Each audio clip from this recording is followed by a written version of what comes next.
Hi guys, I'm Praveen and welcome to our YouTube channel to learn English. Guys, आज का ये हमारा session बहुत ही इम्पॉर्टेंट है क्योंकि आज मैं आपको बताने वाला हूँ वो 5 सबसे इम्पॉर्टेंट सीक्रेट्स जो हर इंग्लिश सीखने वाले को मालूम होने ही चाहिए, जिससे उसके फ्लुएंटली इंग्लिश स्पीकिंग सीखने का रास्ता बहुत ही आसान हो जाए। फ्रेंड्स, हम में से अधिकतर ये चाहते हैं कि हम फ्लुएंटली इंग्लिश स्पीकिंग बहुत अच्छी तरह से कर पाएँ, लेकिन इसे करने में हमें बहुत सारी दिक्कतों का सामना होता है, जैसे कि इंग्लिश बोलने में शर्माना, झिझकना या बहुत सारे ग्रामेटिकल रूल्स या और भी बहुत सी प्रॉब्लम्स।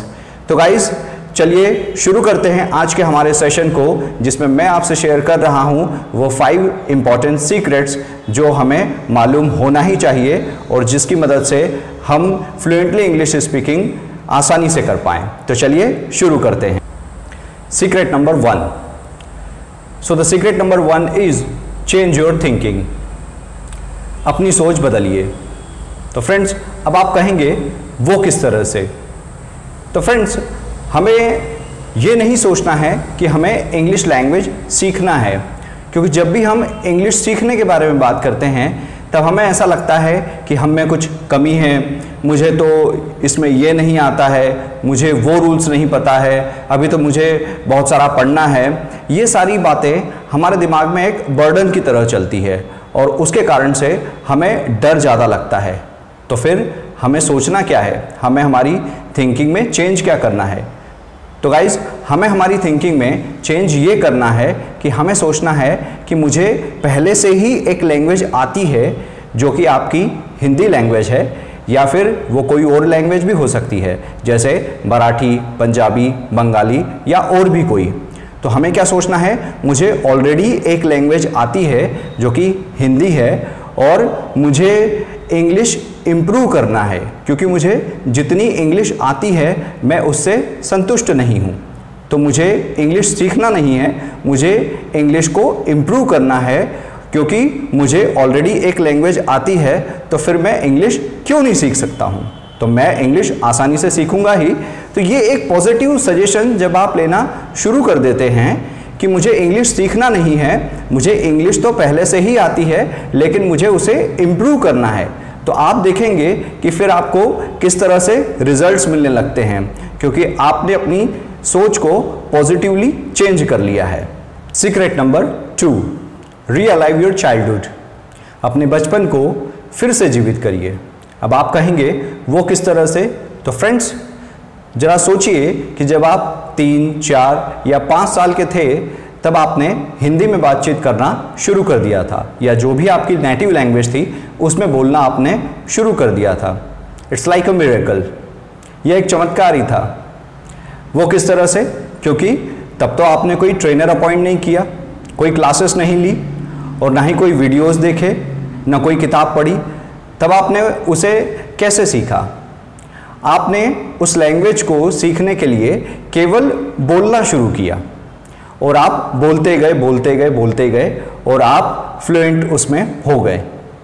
और तब तो आप एक बच्चे थे, लेकिन तब भी आपने उसे सीख लिया और तब आप इनोसेंट भी थे, लेकिन आज आप मैच्योर हैं, परिपक्व है, तो आज आप इस लैंग्वेज को क्यों नहीं सीख सकते हैं? क्योंकि आज तो आपके पास में वो पूरी मानसिक क्षमता है कि जिसे उपयोग करके आप इस लैंग्वेज को बहुत आसानी से और बहुत ही जल्द सीख सकते हैं। So friends, secret number 2 is relive your childhood. अपने बचपने को फिर से जीवित करिए। Secret number 3, throw your self respect. अपने आत्मसम्मान को फेंक दे। अब आप कहेंगे ये क्या बात हुई? तो चलिए, नाराज मत होइए, मैं उसे इस तरह से कहता हूँ कि keep your self respect anywhere. अपने आत्मसम्मान को कहीं रख दीजिए। एक्चुअली होता क्या है दोस्तों कि जब हम इंग्लिश में बातचीत करने के बारे में सोचते हैं या बोलते भी हैं, तब भी हमें ये डर लगता है कि कहीं मुझसे कुछ गलत न निकल जाए, या मुझे बोलने में झिझक हो रही है, या मुझे शर्म आ रही है। ये सब होता किस डर की वजह से है? कि मेरी सेल्फ रिस्पेक्ट, या मैं तो अभी इस पद पर हूँ, या मेरे पास तो ये डिग्री है, या मैं तो इतना बड़ा हो गया हूँ, लेकिन फिर अगर मैंने कुछ गलत बोल दिया इंग्लिश में तो फिर लोग मुझ पर हंसेंगे या मेरी इंसल्ट हो जाएगी। तो इस तरह की सारी बातें हमारे दिमाग में हमेशा घूमती रहती है। तो अगर आपके दिमाग में भी इस तरह की बातें घूमती हैं, लेकिन अगर आप सच में फ्लुएंटली इंग्लिश स्पीकिंग करना चाहते हैं तो आपको ये सोचना छोड़ना होगा कि लोग मेरे बारे में क्या सोचेंगे या लोग मेरे बारे में क्या कहेंगे। Let them think whatever they are thinking. Okay, उन्हें सोचने दीजिए जो वो सोच रहे हैं। तो हमें क्या करना है? हमें केवल यही करना है कि हमें उसे बोलना है, और बोलते समय जो भी गलतियां हो रही है तो इट इज़ अ प्रोसेस। ये तो एक उस प्रोसेस का हिस्सा है कि ये एक प्रक्रिया है कि अब बोलेंगे तो मिस्टेक तो होगी ही, और ये तो कहा भी गया है कि गलती करना मानव का स्वभाव है। तो गाइज, हमें क्या करना है? हमें केवल इस बात पे फोकस करना है कि हमें उसे इम्प्रूव करना है और हमें बोलना छोड़ना नहीं है, क्योंकि अगर हमने उसे बोलना छोड़ दिया तो फिर हम वापस वहीं की वहीं हो जाएंगे। तो गाइज, मैं आपको फिर ये कहूँगा कि इंग्लिश आप केवल GDPI या PD के लिए मत सीखिए, उसे एंजॉय करिए। You just enjoy the language. तो हमारा सीक्रेट नंबर 3 क्या हुआ? The secret number 3 is throw your self respect. अपना आत्मसम्मान फेंक दीजिए। Secret number 4, decide your time limit. अपनी समय सीमा निर्धारित करें।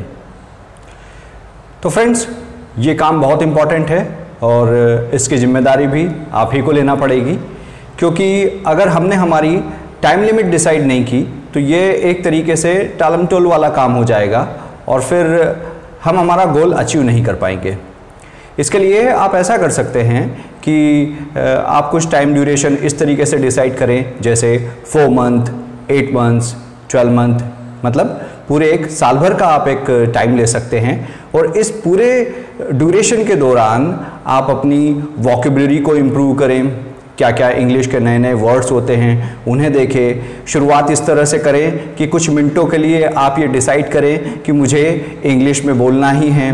उन मिनटों को धीरे धीरे बढ़ाते जाइए और उन मिनटों को घंटों में तब्दील करिए कि मुझे इतने आवर्स इंग्लिश में बातचीत करनी ही है। और फिर धीरे धीरे धीरे जब आप इन सारी चीज़ों में रेगुलर होते जाएंगे तो आपको एक नया चेंज नज़र आएगा। आप अपने अंदर एक नया कॉन्फिडेंस पाएंगे कि हाँ, अब मैं अपनी इंग्लिश को और बेहतर तरीके से इम्प्रूव कर रहा हूँ। क्योंकि फ्रेंड्स देखिए, सीखना आपको है तो काम भी आप ही को करना पड़ेगा। कोई भी नई चीज़ सीखने में थोड़ा वक्त ज़रूर लगता है, लेकिन वो सीख ज़रूर जाते हैं हम उसमें इम्प्रूवमेंट ज़रूर कर लेते हैं। तो गाइज़, हमें क्या ध्यान रखना है अब इसमें कि एक टाइम लिमिट हमें बिल्कुल डिसाइड करनी ही है और उस डिसाइडेड टाइम लिमिट तक हमें बिल्कुल भी आराम नहीं करना है, और ये ईमानदारी हमारी खुद के साथ रहेगी। तो फिर आप देखेंगे कि कुछ समय के बाद में आप एक शानदार रिजल्ट पाएंगे। तो secret number 4 is decide your time limit. अपनी समय सीमा निर्धारित करें। Secret number 5, last but not least, and the secret number 5 is use your capacities 100%। अपनी क्षमताओं को 100% यूज करिए या अपनी क्षमताओं का उपयोग 100% करें। वो किस तरह से? तो फ्रेंड्स, जब भी अगर आप कुछ इंग्लिश में सुन रहे हैं तो उसे ध्यान से सुनिए, उसे इंटरेस्ट के साथ सुनिए, और अगर ये कोई वीडियो है तो आप बोलने वाले के हाव भाव पर भी गौर करिए, जिससे आपको वो इंग्लिश में क्या बोल रहा है ये समझने में बहुत मदद मिलेगी। आप अपनी लिसनिंग स्किल्स को इम्प्रूव करिए, सुनने की क्षमता को, क्योंकि जितना अच्छे से या जितना ध्यान से आप सुनते हैं आप एक बेहतर वक्ता बनते जाते हैं। क्या बोलना है, किस तरह से बोलना है, यह आपको धीरे धीरे समझ में आने लगता है। फिर जब आप खुद कुछ बोल रहे हैं तो बड़े ध्यान से बोलिए और धीरे धीरे बोलिए। अगर आपको ऐसा लगता है कि जल्दी बोलने में कुछ कन्फ्यूज़न हो रहा है, गलतियां ज़्यादा हो जाएंगी, तो आप उसे शुरुआत में आराम से बोलिए। छोटे छोटे वाक्यों से शुरू करें, लेकिन जो भी बोलें कॉन्फिडेंस के साथ बोलें। तो इस तरह से जब आप धीरे धीरे प्रैक्टिस करेंगे, और आप मिरर के सामने भी बोल सकते हैं, या फिर आजकल तो हमारे पास में कई सारे गैजेट्स भी हैं, आप मोबाइल में अपनी आवाज़ रिकॉर्ड कर सकते हैं या अपने खुद के वीडियोस बना करके देख सकते हैं कि बोलते समय मेरे हाव भाव किस तरह से हैं, मैं कहाँ पर गलतियाँ कर रहा हूँ, उसे बार बार आप सुन सकते हैं, अपनी मिस्टेक्स को इम्प्रूव कर सकते हैं।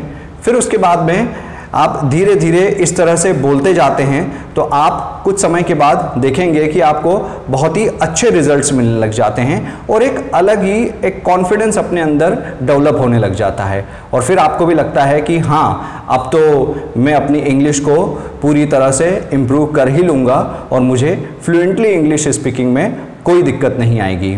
क्योंकि फ्रेंड्स, हमें हमारा ध्यान केवल पॉजिटिविटी पर रखना है। हमें हमेशा ये सोचना है कि हाँ, मैं मेरी इंग्लिश में कुछ न कुछ इम्प्रूवमेंट करते ही जा रहा हूँ। वो इसलिए क्योंकि जब अगर आप नेगेटिविटी पर अपना ध्यान देंगे तो आपके दिमाग में कई सारे ऐसे ख्याल आएंगे कि मुझे तो अभी ये नहीं आ रहा है, या फिर मैं इंग्लिश सीख भी पाऊँगा या नहीं, या मुझे तो अभी आ नहीं रही है, बार बार मुझसे गलतियाँ हो रही हैं। तो जैसा मैंने आपको पहले ही कहा कि it's a part of process, हमें अपना ध्यान पॉजिटिविटी पर रखना है। वो किस तरह से, आप प्रैक्टिस करते जाइए, जिन चीज़ों को आप सीखते जा रहे हैं, जिन चीज़ों में आप इम्प्रूवमेंट करते जा रहे हैं, उसके लिए खुश होइए, और जिन चीज़ों में आपको इम्प्रूवमेंट की ज़रूरत लगती है उसके लिए प्रैक्टिस करते जाइए। नेगेटिविटी को कभी मत हावी होने दीजिए अपने ऊपर, क्योंकि जैसा कि मैंने कहा कि ये एक नई चीज़ है, बोलना एक अलग चीज़ होती है, उसे आपको प्रैक्टिस की ज़रूरत होती है उसके लिए। तो फ्रेंड्स, धीरे धीरे जब आप इस तरह से काम करना शुरू कर देते हैं तो आपको बहुत ही बेहतरीन रिजल्ट्स मिलना शुरू हो जाते हैं। और एक बात आप अपने दिमाग में हमेशा रखा करिए, या इंग्लिश जब तक आप फ्लुएंटली बोलना नहीं सीख जाएं, अपने माइंड में ये बात बिल्कुल रखिए कि मुझे ऑलरेडी एक लैंग्वेज आती है, तो फिर मैं ये लैंग्वेज क्यों नहीं बोल सकता हूँ, मैं इसमें फ्लुएंसी क्यों नहीं ला सकता हूँ। आप ज़रूर फ्लुएंटली इंग्लिश स्पीकिंग बोलना सीख ही जाएंगे, आप इसे अचीव करके ही रहेंगे। तो गाइज़, आज के इन 5 सीक्रेट्स को जो मैंने आपसे शेयर किए हैं, मुझे लगता है कि ये बहुत ही आपके लिए यूज़फुल रहे होंगे, और अगर आप इनको फॉलो करते हैं तो आप वाकई एक शानदार रिजल्ट पाएंगे। तो फ्रेंड्स, इसी तरह से प्रैक्टिस करते रहिए। आप सभी को बेस्ट ऑफ लक, और इंग्लिश की इस जर्नी में आप सभी मेरे साथ इसी तरह से बने रहिए। फिर मैं आपसे मिलता हूँ इंग्लिश से रिलेटेड इसी तरह के और भी वीडियोस के साथ। तब तक के लिए best of luck again to you, take care, and please subscribe our YouTube channel and don't forget to press the bell icon. Thanks.